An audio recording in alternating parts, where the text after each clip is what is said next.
어두운 복도 끝에서 빛이 새어 들어오고 하얀 레이스 드레스를 입은 여자가 거울 앞에 멈춰 서 있습니다. 그런데 이 멈춤에는 망설임이 없습니다. 몸이 기억하는 동선이거든요. 계단 아래에서 발소리가 들리고 왕이 부릅니다. 오늘도 어제와 같은 시간에 같은 계단을 통해서 말이죠. 그녀는 이미 준비가 되어 있고 20년간 단 한 번도 준비가 안 된 적이 없었으며 응답하지 않는 선택지는 이 궁정에 존재한 적이 없다는 걸 그녀는 압니다. 18세기 프랑스에서 가장 유명한 여자 마담 드 퐁파두르에 대해 사람들은 이렇게 말합니다. 베르사유의 실세, 프랑스를 움직인 여자, 루이 15세의 심장을 지배한 사람이라고요. 그런데 이 이야기를 조금만 다르게 뒤집어 보면 전혀 다른 풍경이 보이기 시작합니다. 그녀가 지배한 게 아니라 그 역할이 그녀를 집어삼킨 겁니다. 사랑처럼 보였던 위치가 의뢰가 되고, 의뢰가 직무가 되고, 직무가 결국 한 사람의 몸을 완전히 소진시킨 과정을 오늘 이야기해 보겠습니다.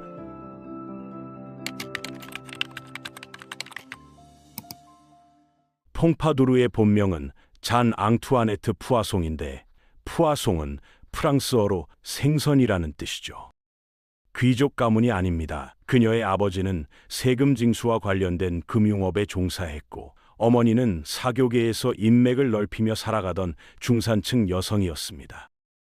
그런데 이 가족에게는 하나의 프로젝트가 있었는데, 잔 앙투아네트가 9살 때 한 점쟁이가 이런 예언을 합니다. 이 아이는 왕의 마음을 지배하게 될 것이라고요. 보통이라면 웃어넘길 이야기입니다. 그런데 어머니 푸아송 부인은 이 예언을 그대로 받아들였고 딸의 인생 전체를 그 한마디에 맞춰 설계하기 시작합니다. 성악 레슨, 건반 연주, 기타, 연기 수업까지. 그녀는 어린 시절부터 베르사유라는 무대에 올라갈 배우로 훈련받았습니다. 후견인이었던 르 노르망 드 투르넴은 그녀에게 당대 최고 수준의 교육을 시켰는데 이건 단순한 교양이 아니었습니다.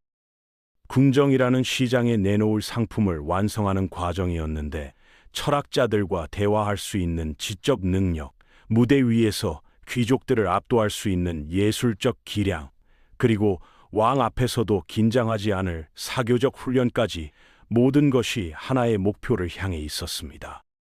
그 목표는 딸의 행복이 아니라 가문의 사회적 상승이었고 잔 앙투아네트는 자기 의지로 이 길을 선택한 게 아닙니다. 태어나기 전부터 설계된 궤도 위에 올려진 겁니다. 결혼도 전략의 일부였습니다. 르 노르망 데투알이라는 남자와의 결혼은 사랑이 아니라 위치 확보였거든요. 이 결혼을 통해 그녀는 스나르 숲 근처의 거주지를 얻게 되는데 스나르 숲은 루이 15세가 사슴 사냥을 즐기던 곳이었습니다.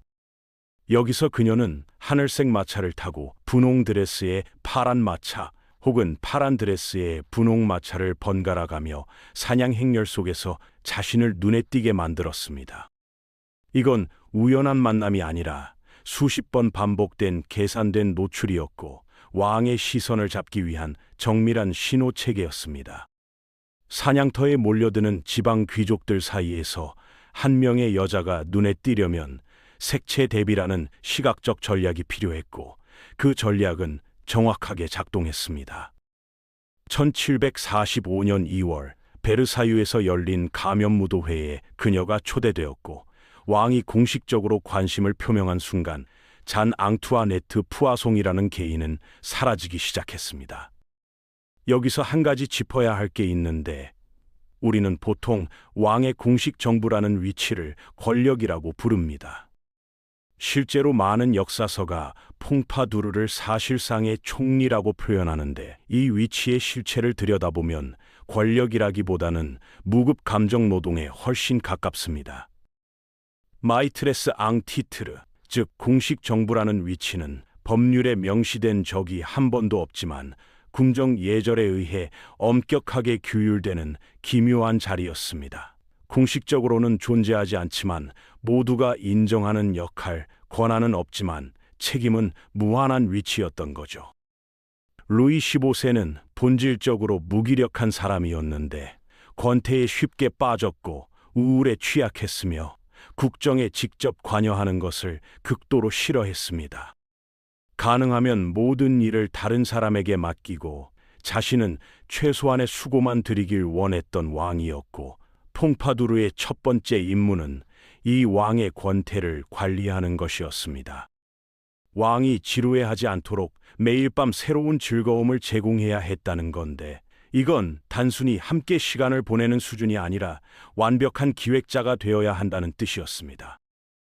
그녀는 베르사유 궁 안에 소극장을 만들어 직접 노래하고 연기했으며 소규모 만찬을 기획해 음악과 춤과 깜짝 공연이 마치 우연히 벌어지는 것처럼 연출했는데, 이 자연스러움은 실제로는 엄청난 사전 기획의 결과물이었습니다. 왕이 놀라워하는 그 한순간을 위해 며칠 전부터 배우를 섭외하고 곡을 고르고 메뉴를 짜고 좌석 배치까지 조율해야 했거든요. 당대 사람들이 그녀를 쾌락 담당 국무장관이라고 불렀는데, 이건 비유가 아니라 실제 업무 내용의 정확한 묘사에 가까웠습니다. 왕의 심리 상태를 안정시키는 것이 곧 국정의 안정이었고, 이 일을 맡은 사람에게 퇴근은 없었습니다. 왕이 깨어있는 모든 시간이 그녀의 근무 시간이었고, 잠든 뒤에도 다음 날의 공연을 준비해야 했습니다. 공식 직함은 없었지만 프랑스 궁정에서 이 여자보다 많은 시간을 일한 사람은 없었을 겁니다. 그녀의 방은 왕의 침실 바로 위층에 있었고 전용 계단으로 연결되어 있었습니다. 이 계단이 의미하는 건 단순한데, 왕이 원하면 언제든 올라올 수 있고 왕이 부르면 그녀는 언제든 내려가야 한다는 겁니다. 공식적인 규칙은 없었지만 이 계단은 그녀의 시간이 자기 것이 아니라는 걸 물리적으로 증명하는 구조물이었습니다. 왕이 부르면 나타나야 했고, 왕이 지루해하면 해결해야 했고, 왕이 우울하면 밝게 만들어야 했습니다.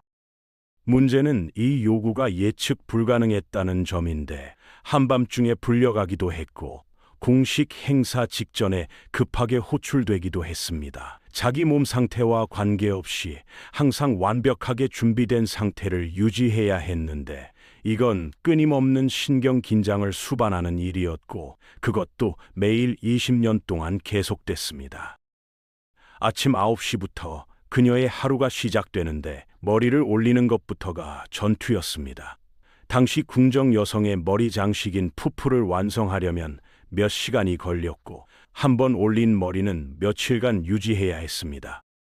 편안함이나 위생과는 거리가 먼 구조물이었는데, 머리카락 사이에 기름과 분말을 겹겹이 발라 올렸기 때문에 가렵고 무거웠지만, 이걸 풀었다가 다시 하려면 또 몇 시간이 걸리니 참는 수밖에 없었습니다. 그런데 이 머리를 하는 동안에도 그녀는 쉬지 못했는데, 화장실 겸 응접실에서 예술가들을 만나고 상인들의 청혼을 듣고 궁정 귀족들의 인사를 받았거든요. 그녀의 방은 기능적으로 항상 열려 있었고, 궁정에서 왕에게 접근하고 싶은 사람은 먼저 그녀를 거쳐야 했습니다. 이건 곧 그녀가 프랑스 궁정의 정보 흐름을 통제하는 문지기 역할을 한다는 뜻이었는데, 살릭법에 의해 여성은 공식 관직을 가질 수 없었기 때문에 그녀의 영향력은 전부 비공식적 경로를 통해 작동했습니다. 왕과의 친밀함에서 나오는 신용, 일종의 사회적 자본을 축적하고 분배하는 방식이었죠. 이건 그녀가 하고 싶어서 한 일이 아니라 그 자리에 있으면 반드시 해야 했던 일들이었습니다. 장관 임명에 개입하고 외교 정책에 의견을 냈으며, 슈아제 공작 같은 핵심 인사를 자기 편으로 끌어들이고, 세브르 도자기 공장을 후원하고, 에콜 밀리테르 설립을 주도하고, 백과전 서파를 지지한 것도 이 위치에서 비롯된 일이었습니다. 프티 트리아농의 건설까지 그녀의 감독 아래 진행됐으니, 베르사유의 물리적 공간 자체가 그녀의 손을 거쳐 만들어진 셈입니다.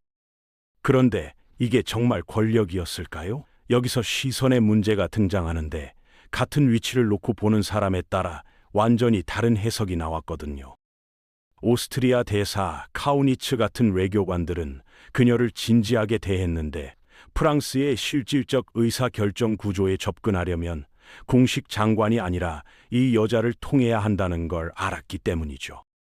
그들에게 퐁파두르는 제도적 지위에 준하는 존재였지만 전통 귀족들의 시선은 전혀 달랐습니다. 그들에게 그녀는 생선장수의 딸이었고 부르주아 출신이 궁정의 위계를 무너뜨린 침입자였습니다.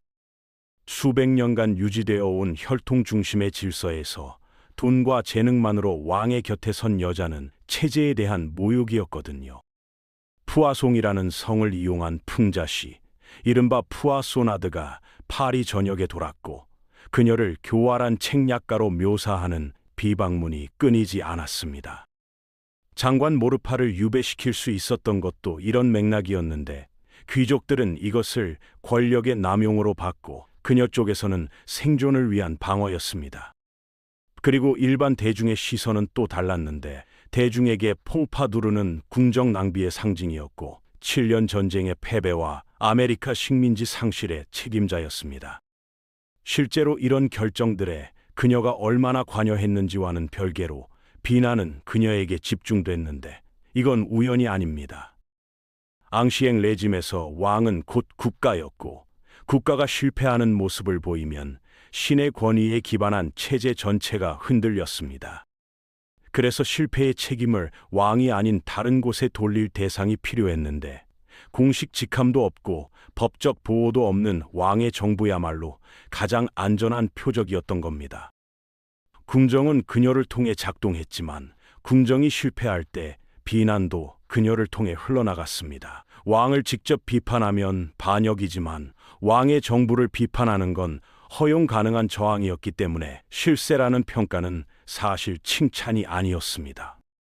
그건 체제의 실패를 특정 개인에게 응축시키기 위한 장치였고 퐁파두르는 그 장치의 가장 효율적인 작동 부품이었는데 비난을 받으면서도 그 자리를 지켜야 했던 이유는 간단합니다.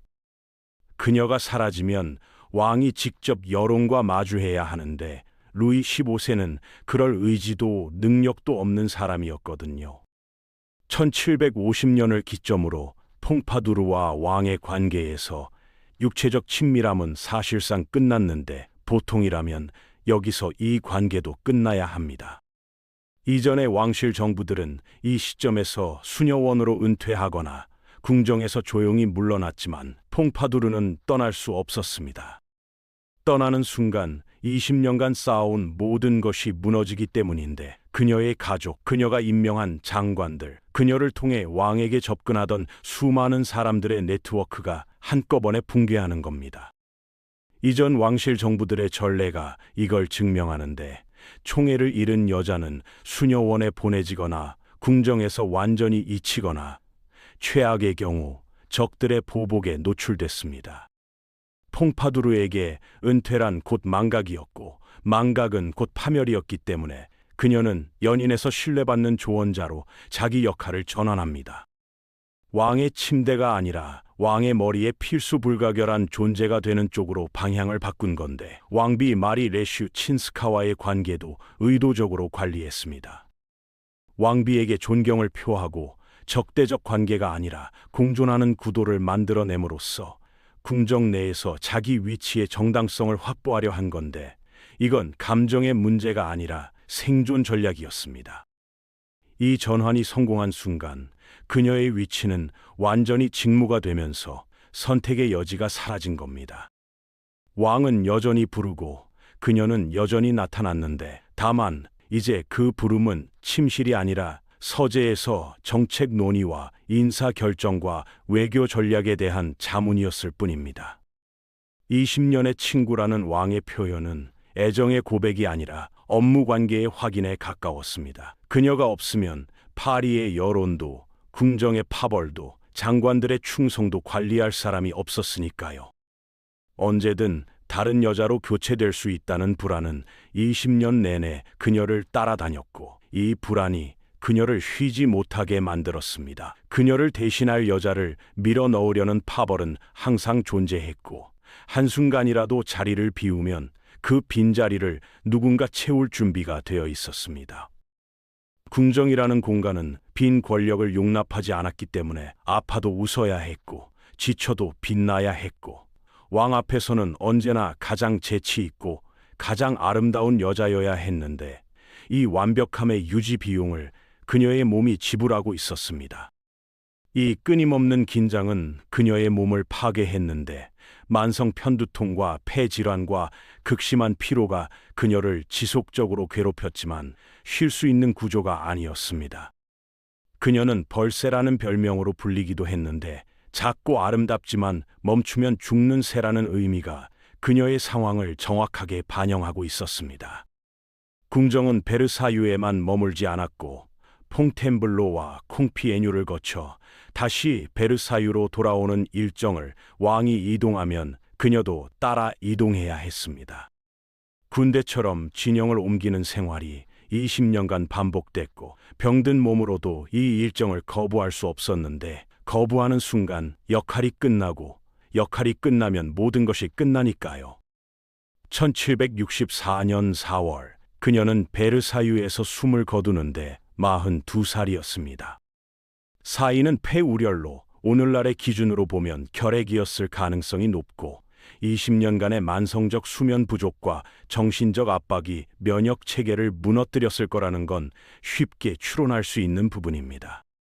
그런데 특이한 점이 있는데 원래 베르사유 궁에서 죽을 수 있는 사람은 왕족뿐이었거든요. 그녀는 왕족이 아니었지만 왕이 그녀를 궁 밖으로 내보내지 않았는데 20년의 친구를 다른 곳에서 죽게 할 수 없었던 겁니다.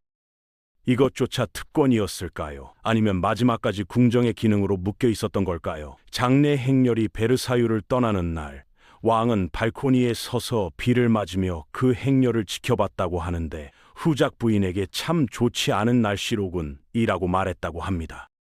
이 한마디에 애정이 있었는지 아니면 20년간 자신의 권태를 관리해준 기능에 대한 습관적 관심이었는지는 알 수 없습니다. 분명한 건 그녀가 떠난 뒤에도 왕의 권태는 사라지지 않았다는 점입니다.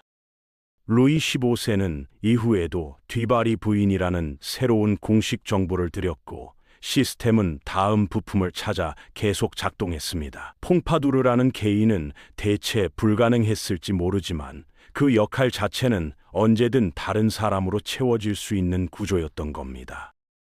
동아시아나 오스만 제국의 후궁 제도와 비교하면 이 위치의 특수성이 더 분명해지는데 중국이나 오스만의 후궁은 담장 안에 격리되어 있었습니다. 하렘이라는 물리적 공간 안에서 엄격한 위계에 따라 생활했고 역할은 주로 후계자를 낳는 것이었는데 아들이 왕이 되면 태후나 발리데 술탄으로서 공식적 지위를 얻었고 그 지위는 법적으로 보장됐습니다. 숨겨져 있었지만 제도 안에 자리가 있었고 출구가 명확했다는 뜻이기도 합니다.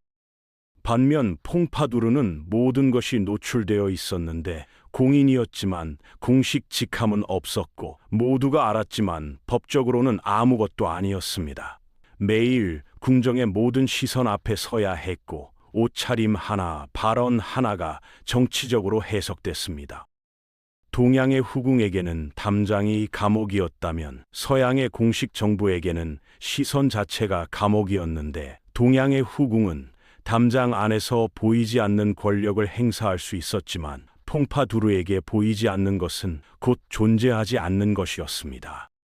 보여야 살아남고 보이는 만큼 비난받는 구조 속에서 매일 완벽한 공연을 해야 했고 이 공연에는 커튼콜이 없었습니다.